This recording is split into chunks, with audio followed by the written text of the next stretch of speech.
e speriamo che i rapporti di forza che metteremo in campo con il voto alla sinistra riusciamo a ribaltare l'attuale gestione.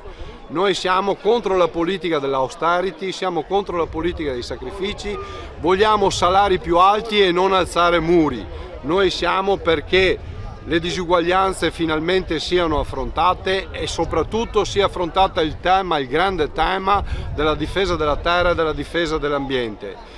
Vogliamo dare una sponda, un'alternativa a tutti i movimenti reali che si sono presentati in Italia in questi giorni, a partire dal movimento reale delle donne, a partire dal movimento per la difesa del clima, a partire dal diritto alla casa, a partire dal diritto a un ambiente sano. Quindi se si vuole votare un'alternativa, l'unica alternativa al PD, ai popolari europei, ai socialisti europei è la sinistra.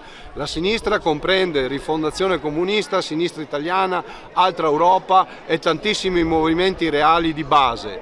A Rovigo il 24 in piazza Vittorio Emanuele dalle ore 17 alle ore 20 organizziamo un flash mob per dire basta agli inquinamenti, basta ai FAS, basta allo smog, per un ambiente più pulito. Sarà presente la nostra compagna responsabile nazionale dell'ambiente Elena Mazzoni, candidata per la circoscrizione del Nord-Est, che noi come Rifondazione Comunista sosteniamo e invitiamo a votare, a scrivere nella scheda Elena Mazzoni e il compagno Ismail Ait Ayaya, che si occupa di questioni di migranti, di inclusione, di rete antirazzista, un compagno molto bravo che è impegnato nella lotta per i diritti civili e i diritti umani.